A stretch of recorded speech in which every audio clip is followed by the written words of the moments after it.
Taste the Daily. அடுத்து வரும் 3 தேர்தல்களில் வெற்றி பெறுவேன் என ஸ்டாலின் தம்பட்டம் அடிக்கும் நிலையில் சென்னையில் 2 நாட்களில் 3 தனித்தனி போக்சோ வழக்குகளில் 3 சிக்கியுள்ளனர். சிறுமிகள் மற்றும் பெண்களின் பாதுகாப்பை உறுதிப்படுத்த முடியாத முதல்வர் மீண்டும் ஆட்சிக்கு வர ஆசைப்படலாமா என மக்கள் கேள்வி. சிவகங்கை மாவட்டம் தேவக்கோட்டையில் சிறுமியை பாலியல் வன்கொடுமை செய்ததாக தனியார் பள்ளி ஆசிரியையின் கணவர் சிக்கினார். அப்பா ஸ்டாலினின் திமுக ஆட்சியில் சிறுமிகளுக்கு எதிரான குற்ற சம்பவங்கள் தொடர்ந்து அதிகரித்து வரும் நிலையில் பள்ளிக்கு செல்லவே அச்சப்படும் மாணவிகள்.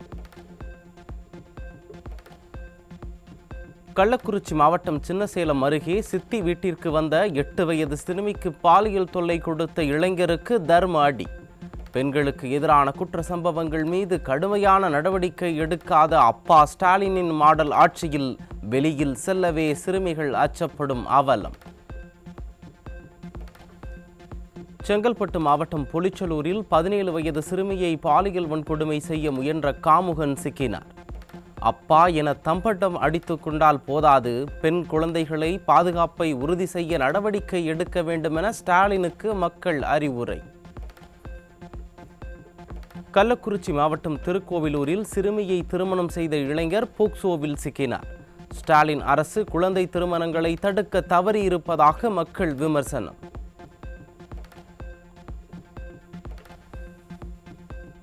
திருவள்ளூர் மாவட்டம் திருத்தணி அருகே 3.5 வயது சிறுமிக்கு பாலியல் தொல்லை கொடுத்த தனியார் கம்பெனி செக்யூரிட்டி போக்சோவில் சிக்கினார். அப்பா ஸ்டாலினின் திமுக ஆட்சியில் சிறுமிகளுக்கு பாதுகாப்பில்லாத அவலம் தொடர்கதையாகி வருவதால் பெற்றோர்கள் வேதனை.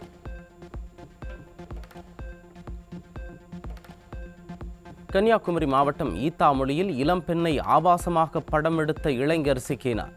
ஸ்டாலின் ஆட்சியில் பாலியல் குற்றங்கள் நடைபெறாத நாளே இல்லை என மக்கள் வேதனை. சென்னை எஸ்பிளனேடு சாலையில் தடை செய்யப்பட்ட 55 கிலோ குட்கா புகையிலை பொருட்கள் சிக்கியது. போதையின் பாதையில் செல்ல வேண்டாம் என விளம்பரம் செய்யும் ஸ்டாலின் அரசு போதை வியாபாரிகளுக்கு பாதை அமைத்து கொடுப்பதாக மக்கள் விமர்சனம். திண்டுக்கல் மாவட்டம் பழனியில் கல்லூரி மாணவர்களுக்கு விற்பதற்காக வைத்திருந்த 100 கிராம் கஞ்சா சிக்கியது. திமுக ஆட்சியில் அதிகரித்து வரும் போதைப் பொருள் புழக்கத்தால் இளைஞர்களின் வாழ்க்கை சீரழிந்து வருவதாக பொதுமக்கள் குற்றச்சாட்டு. தூத்துக்குடி மாவட்டம் திருச்செந்தூர் அருகிலுள்ள உடன்குடியில் முன்விரோதம் காரணமாக லோடு ஆட்டோ ஓட்டுநர் அரிவாளால் வெட்டி படுகொலை செய்யப்பட்ட பயங்கரம். தமிழகத்தில் நொடிக்கு நொடி கொலை சம்பவங்கள் அரங்கேறும் நிலையில் அதனை தடுக்காமல் விடியா ஸ்டாலின் விளம்பரங்களில் பிஸியாக இருப்பதாக மக்கள் குற்றச்சாட்டு.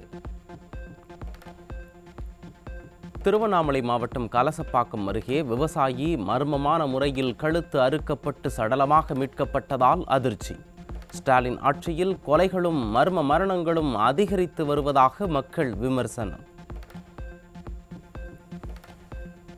கோவை தடாகம் அருகே பாலத்திற்கு அடியில் அழுகிய நிலையில் முகம் முழுவதும் சிதைந்தவாறு ஆண் சடலம் கண்டெடுக்கப்பட்டதால் அதிர்ச்சி. நிர்வாகத்திறன் துளி கூட இல்லாத ஸ்டாலின் ஆட்சியில் மர்ம மரணங்கள் அதிகரித்து வருவதால் மக்கள் அச்சம். விடியா திமுக ஆட்சியில் பெண் குழந்தைகளுக்கு கூட பாதுகாப்பு இல்லாத சூழல் உள்ளது. சென்னை மதுரவாயலில் நடைபெற்ற அதிமுக ஆலோசனை கூட்டத்தில் அதிமுக முன்னாள் அமைச்சர் பெஞ்சமின் குற்றச்சாட்டு. சென்னை கொளத்தூரில் மனைவியின் புகைப்படத்தை முகநூலில் பகிர்ந்து ஆபாசமாக விமர்சனம் செய்த கணவர் பிடிபட்டார். ஸ்டாலினின் திமுக ஆட்சியில் காவல்துறை மீது சிறிதும் பயம் இல்லாததால் பெண்களுக்கு எதிரான குற்ற சம்பவங்கள் தொடர்ந்து அதிகரித்து வருவதாக மக்கள் குற்றச்சாட்டு. சேலத்தில் கொரோனா தொற்று மீண்டும் தலை தூக்கி 9 பேர் பாதிக்கப்பட்டுள்ள நிலையில் 20க்கும் மேற்பட்டோர் சோதனை முடிவுகளுக்காக காத்திருப்பு. கொரோனா அச்சம் மக்களிடம் மீண்டும் எழுந்துள்ள நிலையில் ஸ்டாலினின் சுகாதாரத்துறை கும்பகர்ண தூக்கத்தில் உள்ளதாக பொதுமக்கள் விமர்சனம். சென்னையில் உள்ள ராஜீவ்காந்தி அரசு பொது மருத்துவமனையில் அவசர சிகிச்சை பிரிவில் அத்தியாவசிய வசதிகள் குறைவால் நோயாளிகள் கடும் அவதி. சிடி ஸ்கேன் பரிசோதனை, வார்டு மாற்றம் உள்ளிட்ட சேவைகளுக்கு மருத்துவமனை பணியாளர்கள் லஞ்சம் கேட்பதாக புகார் கூறப்படும் நிலையில் ஸ்டாலினின் மாடல் ஆட்சியில் சுகாதாரத்துறை முழுமையாக தோல்வி அடைந்துவிட்டதாக மக்கள் விமர்சனம். மதுரை மாவட்டம் திருமங்கலம் அருகே பணம் கொடுக்கல் வாங்கல் பிரச்சனையில் தொழிலாளியின் வயிற்றில் முன்னாள் துணை இராணுவ படை வீரர் துப்பாக்கியால் சுட்டதால் அதிர்ச்சி. கட்டாய கடன் வசூலுக்காக மிரட்டினால் 5 ஆண்டு சிறை தண்டனை என சட்டம் கொண்டு வந்த 2 மாதங்களில் 6 பேர் தற்கொலை, 10க்கும் மேற்பட்டோர் பாதிக்கப்பட்டுள்ள நிலையில் ஸ்டாலின் மாடல் அரசு என்ன செய்து கொண்டிருக்கிறது என மக்கள் கேள்வி. திருச்சி மாவட்டம் சமயபுரம் அருகே தனியார் பாலிடெக்னிக் கல்லூரி விடுதிக்குள் புகுந்த 9 பேர் கொண்ட கஞ்சா போதை கும்பல் மாணவர்களை தாக்கி வழிப்பறி. திமுக ஆட்சியில் நாளுக்கு நாள் அதிகரித்து வரும் போதைப் பொருள் கும்பலின் அட்டகாசத்தை கண்டு காவல்துறை வேடிக்கை பார்த்து கொண்டிருக்கிறதா என மக்கள் கேள்வி. சிபிஎஸ்இ பள்ளிகளில் குழந்தைகளின் சர்க்கரை உட்கொள்ளலை குறைக்க சர்க்கரை வாரியங்கள் அமைக்க உத்தரவு.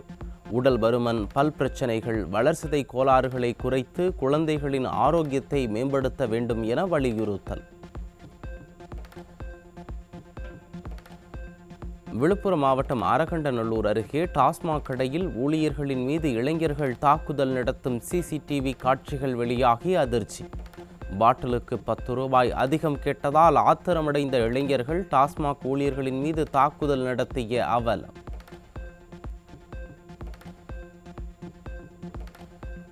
கோவை மாவட்டம் பொள்ளாச்சி அருகே விவசாயி வீட்டின் பூட்டை உடைத்து 50 சவரன் நகைகள் கொள்ளை. ஸ்டாலின் மாடல் ஆட்சியில் காவல்துறை செயலிழந்திருப்பதால் பொதுமக்களின் உடைமைகளுக்கு பாதுகாப்பில்லாத அவலம். நாமக்கல் மாவட்டம் குமாரபாளையம் அருகே இருசக்கர வாகனத்தில் சென்ற உணவக உரிமையாளரை தாக்கி 4 சவரன் தங்க சங்கிலியை பறித்துச் சென்ற மர்ம நபர். விடியா அரசின் ஏவல் துறை ரோந்து பணிகளை மறந்து பல நாட்கள் ஆகிவிட்டதால் தமிழகத்தில் வழிப்பறி, கொள்ளை சம்பவங்கள் அதிகரித்த அவலம். டெல்லி மதுபான கொள்முதல் ஊழல் வழக்கில் 100 கோடி ரூபாய் மோசடிக்கு 530 நாட்கள் சிறையில் இருந்த டெல்லி முன்னாள் துணை முதல்வர் மணீஷ் சிசோடியா. டாஸ்மாக் ஊழலில் 3000 கோடி வரை முறைகேடுகள் வெளிவந்திருப்பதாக சொல்லப்படும் நிலையில் தமிழக துணை முதல்வர் சிக்கினால் எத்தனை ஆண்டுகள் சிறைவாசமோ என திமுக உடன்பிறப்புகள் புலம்பல். கோவை மாவட்டம் பொள்ளாச்சியில் ஆட்டோ ஓட்டுநரை சாதி பெயரை சொல்லி தாக்கிய புகாரில் திமுக நகரமன்ற உறுப்பினர் சிக்கினார். ஸ்டாலினின் திமுக ஆட்சியில் திமுக நிர்வாகிகளின் அராஜகம் நாளுக்கு நாள் அதிகரித்து வருவதால் நிம்மதியை இழந்து தவிக்கும் மக்கள்.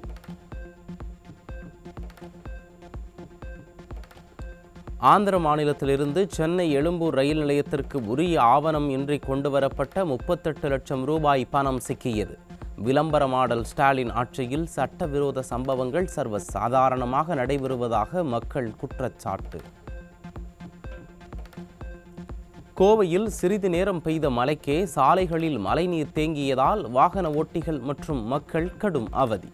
ஸ்டாலினின் திமுக ஆட்சியில் முறையாக மழைநீர் வடிகாலை தூர்வாரி சீரமைக்காததே காரணம் என மக்கள் குற்றச்சாட்டு. கோவையிலிருந்து ஈஷா மையத்திற்கு செல்லும் சிறப்பு பேருந்துகளில் மழைநீர் ஒழுகியதால் குடைபிடித்தவாறு சென்ற பயணிகள்.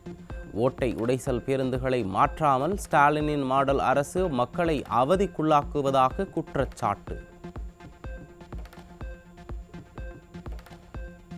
திருவாரூர் அருகே தொடர்ந்து 18 மணி நேரத்திற்கும் மேலான மின்தடையால் பொதுமக்கள் அவதி. ஸ்டாலினின் ஆட்சி தமிழகத்தின் இருண்ட காலம் என மக்கள் விமர்சனம்.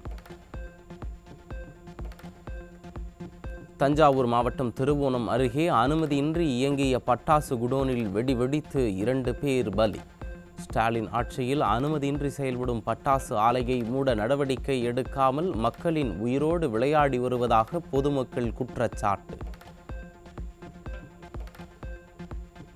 தெலங்கானா மாநிலம் ஹைதராபாத்தில் குடியிருப்பு கட்டிடத்தில் ஏற்பட்ட பயங்கர தீ விபத்து.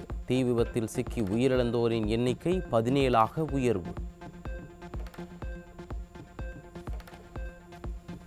திருவண்ணாமலை மாவட்டம் செங்கம் மற்றும் சுற்றுவட்டார பகுதிகளில் மழையால் 1000 ஏக்கருக்கு மேல் பயிரிடப்பட்ட நெற்பயிர்கள் நீரில் மூழ்கி சேதமானதால் விவசாயிகள் கவலை. விடியா அரசு கண் துடைப்பு நாடகம் நடத்தாமல் முறையாக ஆய்வு செய்து இழப்பீடு வழங்க வேண்டுமென விவசாயிகள் வலியுறுத்தல். ராமநாதபுரம் மாவட்டம் திருப்புல்லானி அருகே இளைஞர் மர்ம மரணத்தை அடுத்து அரசு மருத்துவமனையை முற்றுகையிட்ட உறவினர்கள். ஸ்டாலினின் திமுக ஆட்சியில் மர்ம மரணங்கள் தொடர்கதையாகி வரும் நிலையில் உரிய நடவடிக்கை எடுக்க வேண்டுமென மக்கள் வலியுறுத்தல். செங்கல்பட்டு மாவட்டம் மதுராந்தகம் அருகே நெல் கொள்முதல் மையங்களில் வைக்கப்பட்டிருந்த நெல் மூட்டைகள் மழையில் நனைந்து நாசம். நானும் டெல்டாக்காரன் என வாய்ப்பந்தல் போடும் முதல்வர். நெல்மணிகளை பாதுகாக்க ஒரு பந்தல் போட்டிருந்தால் இப்படி எங்களது உழைப்பு வீணாகி இருக்காது என விவசாயிகள் வேதனை.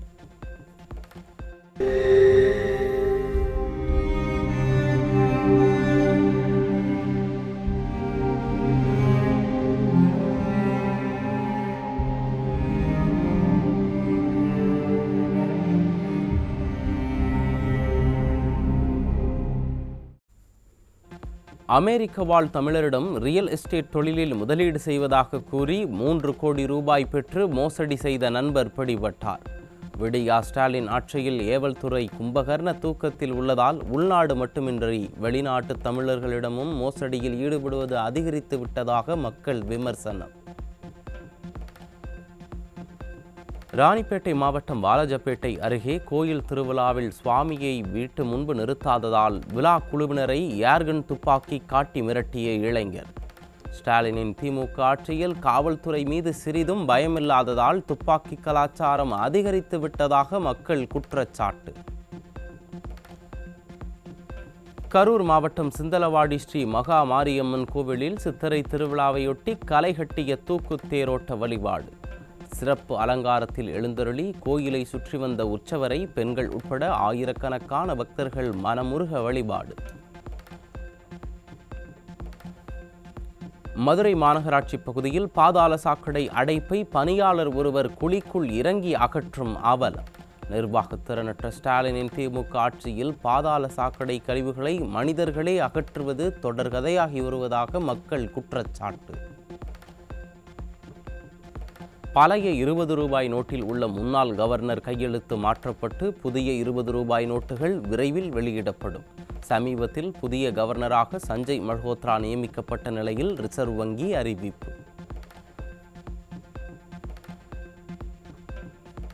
அமெரிக்கா, சீனா, ஐரோப்பிய சந்தைகளில் வைரங்களின் தேவை அதிகரிப்பு காரணமாக 2024-25 நிதியாண்டில் இந்தியாவில் வைரங்கள் ஏற்றுமதி செல்போன்கள் ஏற்றுமதியை மிஞ்சியதாக தகவல். இந்தியாவின் வைரத் தொழில் வளர்ச்சி இந்திய பொருளாதாரத்திற்கு பெரும் பலமாக உள்ளதாக பொருளாதார ஆய்வாளர்கள் கருத்து. கத்தோலிக்க திருச்சபையின் 267வது தலைவராக புதிய போப் ஆண்டவர் ராபர்ட் பிரிவோஸ்ட் பதவியேற்றுக் கொண்டார். பதவியேற்பு நிகழ்ச்சியில் இந்தியா, அமெரிக்கா உட்பட பல்வேறு நாடுகளைச் சேர்ந்த தலைவர்கள் பங்கேற்பு.